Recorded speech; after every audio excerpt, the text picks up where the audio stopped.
The stock is the Space Telescope Operations Control Center. And in the stock is where we control Hubble.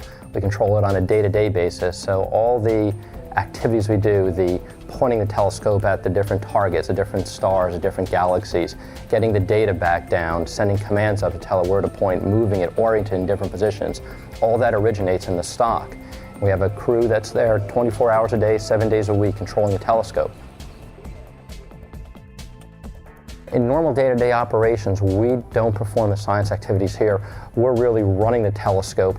The scientists are up at the Science Institute in Baltimore, so the data is going to come back down through us and then get sent up to the scientists in Baltimore, and then they're going to decode the data and understand what those pictures mean. It's a different operational atmosphere for a servicing mission versus nominal operations.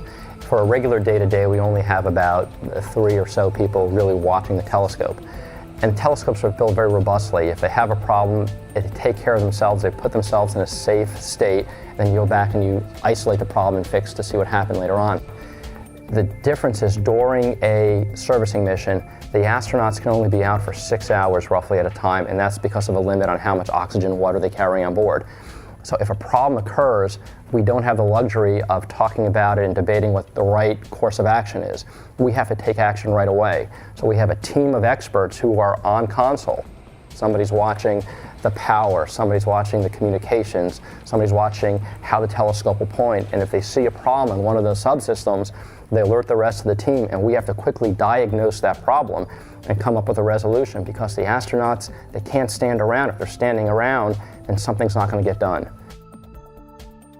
So after we get released from the shuttle, we're going to go through a series of commissioning exercises to make sure each of these cameras is working correctly, each of these instruments. So we're going to test them out over a series of months to make sure that the picture that we hope to get is really there. And just like learning how to use any new camera, you have to play with it a little bit to try to get the exact focus, exact orientation so it's working correctly.